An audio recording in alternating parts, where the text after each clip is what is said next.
mahirap bitawan. Kahit alam mo hindi na tama, may mga pusong gustong manatili kahit wala ng kapayapaan sa sarili. Dahil nasanay na sa presensya, sa mga alaala at mga pangako.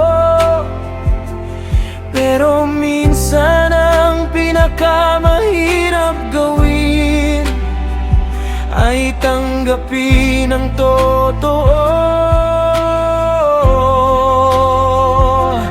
Panginoon, turuan mo ako na hindi kumapit sa maling direksyon. Bigyan mo ako ng lakas na piliin ang iyong kalooban. Kung hindi ito patungo sa altar, kung hindi kami papunta sa iyo, kung magkaiba ang aming landas at hindi mo ito itinayo, turuan mo akong mag-let go kahit masakit ang pagpapaalam. Dahil ang hawak mong plano ay higit kaysa gusto ng puso ko lamang.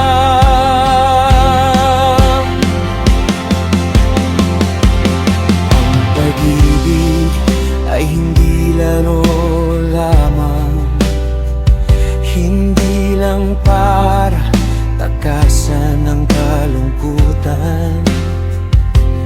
Kung hindi ito sandali ng damdamin, kundi pangako may pananagutan.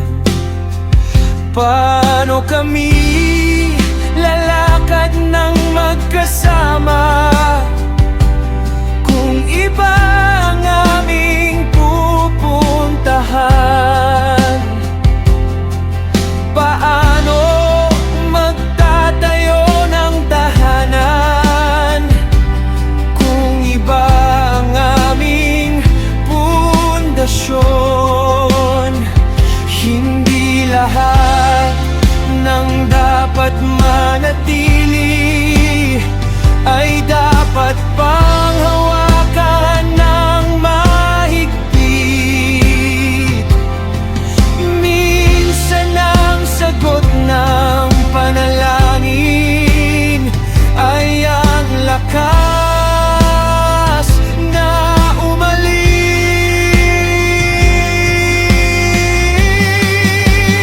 Kung hindi ito patungo sa altar, kung hindi kami papunta sa iyo, kung magkaiba ang aming landas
ihahanda kang mas mabuti. Ang kalooban mo, Panginoon,